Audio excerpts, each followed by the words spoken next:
দেশের সর্ববৃহৎ দিনাজপুরের নিউ মার্কেট লিচু বাজার এখন ক্রেতা বিক্রেতার ভিড়ে সরগরম। কাকভোর থেকে শুরু হয় বাজারের কার্যক্রম। বাগানী ও চাষিরা দলে দলে লিচু নিয়ে আসেন বাজারে।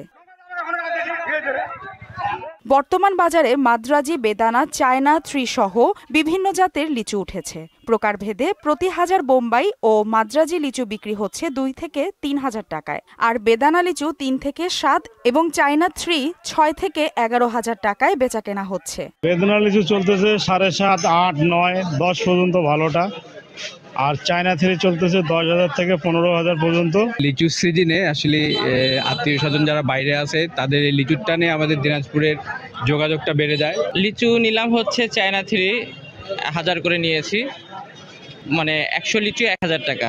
বাজারটি শহরের প্রাণকেন্দ্রে হওয়ায় কেনাবেচা সহ ট্রাক লোড দিতে ভোগান্তি হচ্ছে বলে জানান ব্যবসায়ীরা। সবচেয়ে বড় সমস্যা হচ্ছে আমাদের এই জায়গা, অনেক মাল আমাদের মার্কেটে ঢোকে না। লিচু আজকে আমি প্রথম নিয়ে আসছি, তো আমার বাগানে মাল আছে এখনো প্রচুর। জায়গা স্বল্পতার কারণে বেচাকেনা কম হয় বলে জানান ব্যবসায়ী নেতারা। বাইরের ব্যাপারী যারা আসতেছে তাদের গাড়ি পার্কিংয়ের ব্যবস্থা নাই, তারপরে মাল কিনবে লোকের ভিড়, জায়গা সংকীর্ণের কারণে।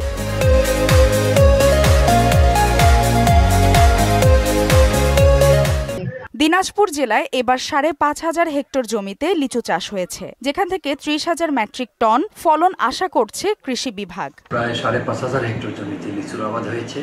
এখান থেকে প্রায় 30,000 মেট্রিক টন লিচুর ফলন পাওয়া যাবে বলে আমরা আশা করছি।